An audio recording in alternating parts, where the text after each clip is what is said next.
प्रिय मित्रों, सादर नमस्ते।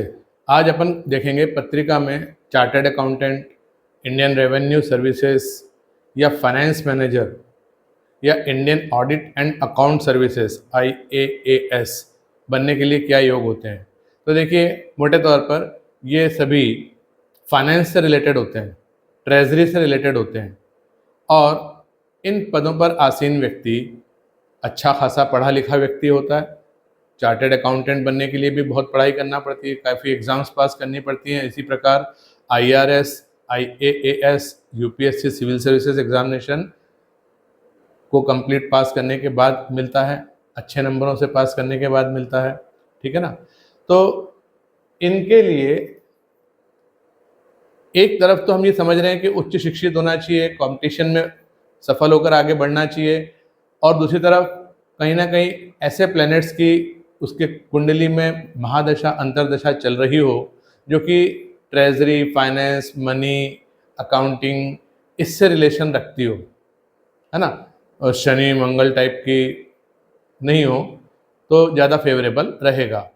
तो देखिए, चार्टर्ड अकाउंटेंट बनने के लिए, चाहे IRS बनने के लिए 459 जो कि उच्च शिक्षा के लिए नंबर होते हैं KP स्क्रिप्ट में, 459, 4 basic education, 9 higher education, 5 intelligence, है ना, बुद्धिमत्ता। तो ये 459 तो होना ही होना चाहिए सभी के लिए, पढ़े लिखे तो होना चाहिए। अब उसके बाद चार्टर्ड अकाउंट में 10 नंबर की इतनी आवश्यकता नहीं है, क्योंकि 10 देता है गवर्नमेंट से रिलेशन, स्टेटस, गवर्नमेंट जॉब, तो वो ना भी हो तो भी चलेगा, पर 211 होना चाहिए। 11 से देखा जाता है इनकम, पैसा, इच्छा पूर्ति, और 2 से देखा जाता है संचित धन, ट्रेजरी।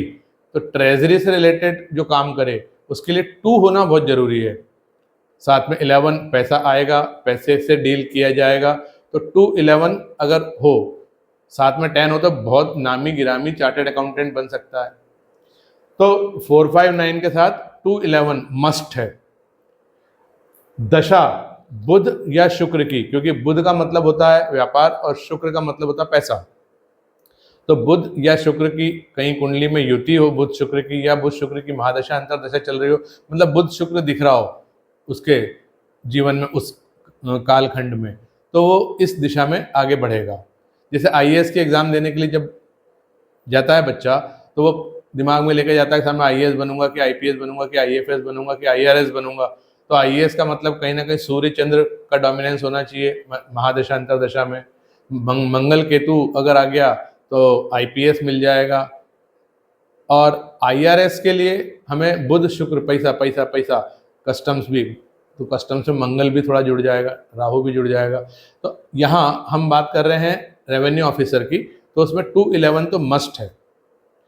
फिर अगर IRS या फाइनेंस मैनेजर बनना है तो दोनों ही में पद का एक गरिमा होता है, स्टेटस होता है, उसके लिए 10 नंबर आवश्यक है, चाहे वो इंडियन रेवेन्यू सर्विस हो, चाहे वो फाइनेंस मैनेजर हो। फाइनेंस मैनेजर भी अपनी फर्म का, अपनी कंपनी का एक बड़ा स्टेटस वाला पोस्ट होता है, तो 10 नंबर यहाँ पर आवश्यक हो जाएगा।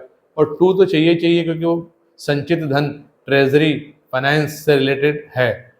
तो शिक्षित भी हो, कॉम्पिटिटिव एग्जामिनेशन भी पास करी हो। इसमें कॉम्पिटिटिव एग्जामिनेशन पास करने का इतना बड़ा रोल नहीं है चार्टर्ड अकाउंटेंट बनने के लिए, इसमें ज़्यादा बड़ा रोल है सिविल सर्विसेज एग्जामिनेशन क्रैक करने के लिए। तो 6, 10, 11 होना चाहिए कि स्टेटस भी रहता है उसका और कॉम्पिटिशन में पास भी होना उसका ज़रूरी है। तो 6, 10, 11 और 2 तो चाहिए ही चाहिए ट्रेजरर बनने के लिए। अब हम देखें कि अगर बुध शुक्र का कॉम्बिनेशन प्रभावी दिख रहा है तो या तो चार्टर्ड अकाउंटेंट या इंडियन रेवेन्यू सर्विस में जाएगा। पर बुध और गुरु का अगर डोमिनेंस दिख रहा है महादशा अंतरदशा में, बुध गुरु की अगर युति है, तो ऑडिट एंड अकाउंट ये गुरु का काम है। तो ऑडिटर बनना, तो Indian audit and account services, इसके लिए बुध और गुरु का महत्व बन गया। और फाइनेंस मैनेजर, तो फाइनेंस मैनेजर में क्या है कि मैनेजमेंट जो है, मैनेजमेंट वो मंगल से देखा जाता है।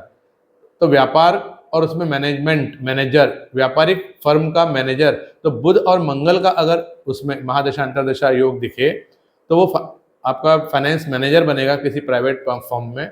और अगर बुध शुक्र दिखे तो बुध शुक्र जो है वो सिर्फ पैसे की बात करेगा, उसको और कोई चीज़ से मतलब नहीं, उसको कोई कंपनी का मैनेजमेंट नहीं करना है, तो वो बुध शुक्र वाला जो है चार्टर्ड अकाउंटेंट या इंडियन रेवेन्यू सर्विस के लिए जाएगा। इस तरीके से हम IAS IPS को IRS से अलग करते हैं। IRS में 2 नंबर आना बहुत जरूरी है, IAS IPS को 2 नंबर ट्रेजरी से इतना मतलब नहीं होता। तो ये था आज का वीडियो।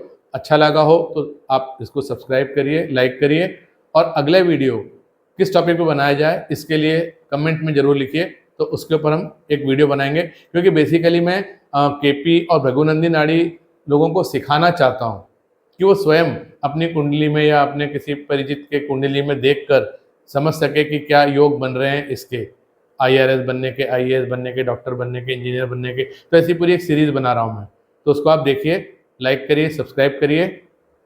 Thank you.